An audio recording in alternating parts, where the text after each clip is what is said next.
China has been violating the Montreal Protocol on CFCs for years and years. You know what? Probably since they signed on to the agreement 3 decades ago. And our flaky, China-loving Environment Minister Catherine McKenna, well, she's utterly silent on this actual pollution problem. Maybe we should tell her CFCs is just another name for plastic straws. The Montreal Protocol is a global initiative to cut down on substances that are found to deplete the ozone layer, things called CFCs or chlorofluorocarbons. But scientists have long suspected that a country or countries have been breaking the agreement that includes Canada, the United States, and China, because scientists found that global emissions of one of these forms of CFCs has been steadily rising since at least 2013. After they analyzed wind and weather patterns, the scientists were able to pin down where the gas was originating from, mainland China. Canada's high-profile climate warrior, Catherine McKenna, though, she's got nothing to say about this covert pollution violation by the Chinese, and it's because she's a bit of a sinophile, just like her boss, Justin Trudeau. Here. There's a level of admiration I actually have for China.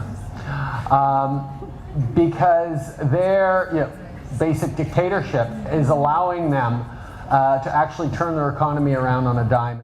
China is a signatory to the Paris Accord, also McKenna's favorite weaponized United Nations agreement to fight the doom and gloom scenario of her oft-promised climate change apocalypse. Just 6 months ago, McKenna was pumping the tires of the Chinese dictators for signing on to the Paris Accord in a press release upon her meeting with China's Minister of Ecology. The news release read, "Canada and China are committed to fully implementing the Paris Agreement and championing the transition to a competitive low-carbon economy and society. Both countries will continue the bilateral dialogue on international negotiations and policies on climate change. Canada and China will also share knowledge on domestic climate change measures such as carbon pricing and the transition away from fossil fuels and toward a clean energy future which will create good middle-class jobs. Canada and China recognize that the environment and the economy go hand in hand, and they remain unwavering in their dedication to climate leadership." Oh yes, China recognizes something here, and it's that McKenna is a gullible rube who will keep her mouth shut when China breaks international agreements with the rest of the world and emits real damaging pollution. Because McKenna works for the Chinese, at least in a manner of speaking. Now, this was first reported by my boss, Ezra Levant. It's about the China Council. Let's look at the website, shall we? Through collaboration, it promotes global environmental sustainability by supporting Chinese efforts to manage environmental issues. Since 2016, Canada's Minister of Environment and Climate Change has been its international executive vice chair. And all of this is paid for by Canadians, $1.6 million, to have a Canadian cabinet minister acting as the vice chair of a Chinese Communist Party-created group to help China.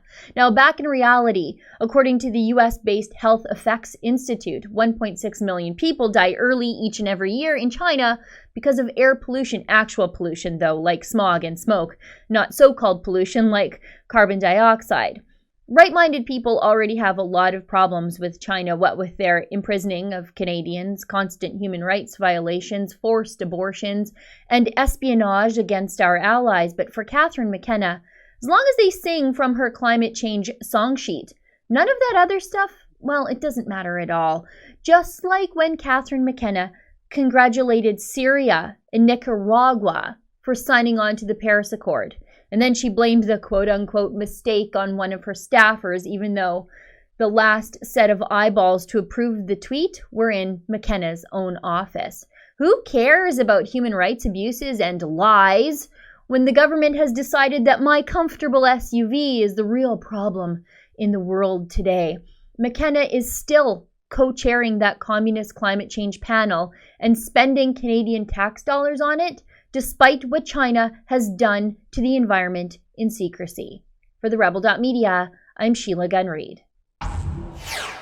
At the Rebel, we hold the Liberal government to account in a way that you will never see done in the mainstream media. We won't take a penny from the government to do it either. We won't ever have Justin Trudeau as our paymasters here, but that also means we do need help keeping the lights on. The best way to support us is to treat yourself to a Rebel subscription today.